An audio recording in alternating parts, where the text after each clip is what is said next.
कई सारे ऐसे स्टूडेंट्स और एस्पिरेंट हैं जो आईएएस ऑफिसर बनना चाहते हैं, लेकिन उनके मन में एक सवाल होता है, कई लोगों के मन में डाउट्स भी होते हैं कि आईएएस ऑफिसर बनने के लिए फिजिकल और मेडिकल रिक्वायरमेंट क्या है।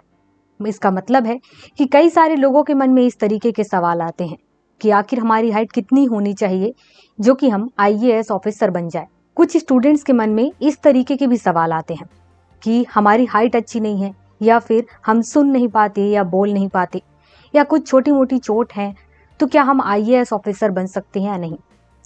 इसके अलावा और भी कई सवाल आते हैं फिजिकल और मेडिकल रिक्वायरमेंट से लेकर के। तो आज इस वीडियो के माध्यम से आप यह समझ पाएंगे कि आखिर आईएएस ऑफिसर बनने के लिए क्या मेडिकल रिक्वायरमेंट है और क्या फिजिकल रिक्वायरमेंट है। सभी चीजें यूपीएससी सीएसई के नोटिफिकेशन में दिया हुआ है, वही चीजें आपको बताई जा रही हैं।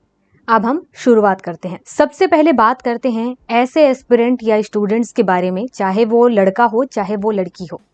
तो सबसे पहले बात करते हैं हाइट को लेकर के। आपकी हाइट अगर कम है तो कोई बात नहीं है, आईएएस ऑफिसर बनने के लिए आप एलिजिबल हैं। हाइट से रिलेटेड ऐसी कोई बात नहीं लिखी गई है कि आपकी हाइट मिनिमम इतनी ही होनी चाहिए। अब इसके बाद नेक्स्ट क्वेश्चन होता है एसिड अटैक विक्टिम के बारे में, कि अगर कोई ऐसी लड़की या लड़का है जो एसिड अटैक विक्टिम है, तो क्या ऐसे एस्पिरेंट या स्टूडेंट आईएएस ऑफिसर बन सकते हैं या नहीं।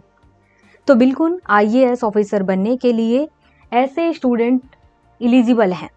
इसके बाद बात करते हैं नेक्स्ट क्वेश्चन जो होता है लोगों का, वो होता है कि हम कम सुन पाते हैं या फिर बिल्कुल भी नहीं सुन पाते हैं, तो क्या आईएएस ऑफिसर बन सकते हैं।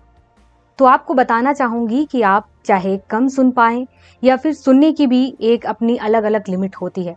उसके अलावा अगर आप बिल्कुल भी नहीं सुन पाते हैं तो भी आप आईएएस ऑफिसर बनने के लिए एलिजिबल हैं।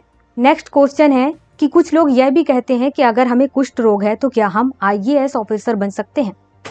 तो आप सभी लोगों को बताना चाहूंगी कि अगर आपको कुष्ठ रोग है तो भी आप आईएएस ऑफिसर बन सकते हैं। तो सबसे पहले यह कि आपके बॉडी में किसी भी टाइप की कोई कमी है, उस कमी को कैसे बताएंगे कि आपके बॉडी में ये कमी है।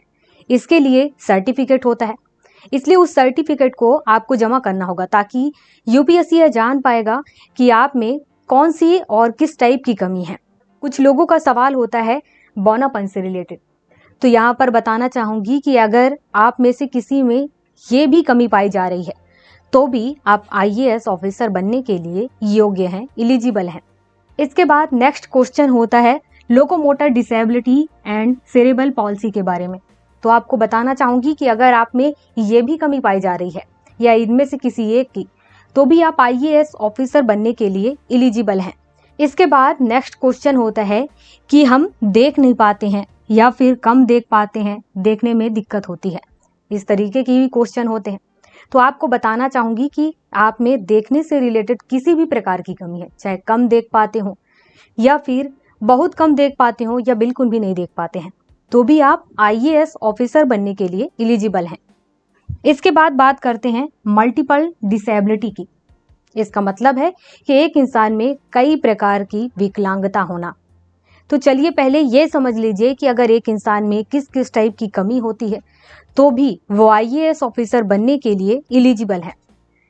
यूपीएससी सीएसई के अपने नोटिफिकेशन में यह बात कह दी जाती है कि मल्टीपल डिसेबिलिटी से रिलेटेड अगर आप में इस टाइप की कमी पाई जाती है, जैसे कि इतनी सारी चीजें आपको बता दी गई हैं, जिनमें से अगर कोई भी कमी आप में है तो भी आप आईएएस ऑफिसर बनने के लिए आप एलिजिबल हैं।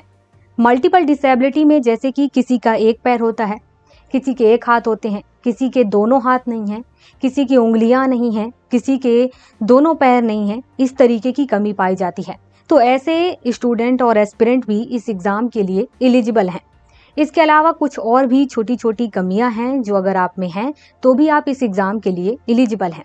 इसके अलावा फिजिकल रिक्वायरमेंट में यह भी बताया गया है कि कुछ लोग ऐसे भी होते हैं जिनको बैठने, उठने, लिखने या फिर चलने में दिक्कत होती है, तो आपको यह कमी भी यूपीएससी को बताना होगा। यूपीएससी ने अपने नोटिफिकेशन में यह चीजें बताई हैं कि अगर आप उठ नहीं सकते हो, बैठ नहीं सकते हो, देख नहीं सकते हो, लिख नहीं सकते हो, जंप नहीं कर सकते हो, इस तरीके से ये सारी कमियों को उन्होंने कुछ वर्ड्स में बताया हुआ है। तो आप में अगर इस टाइप की कमी है तो आपको यह जानकारी यूपीएससी को देनी होगी। इसके साथ ही यह इसलिए भी बताना होता है कि आप में कुछ कमियां ऐसे हैं, जैसे कि आप लिख नहीं पाते हो या बोल नहीं पाते हो या चल नहीं पाते हो।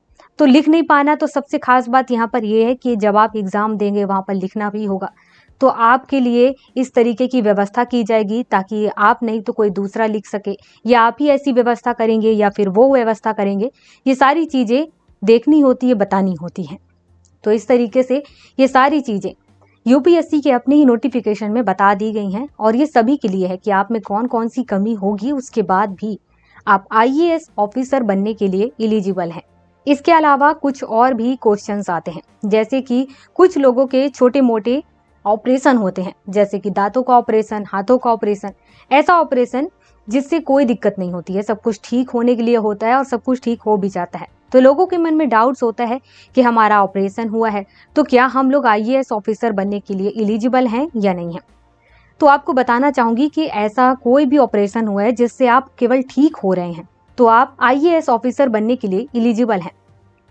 तो इस तरीके से आप परेशान नहीं हो और आप अपनी तैयारी को स्टार्ट करें।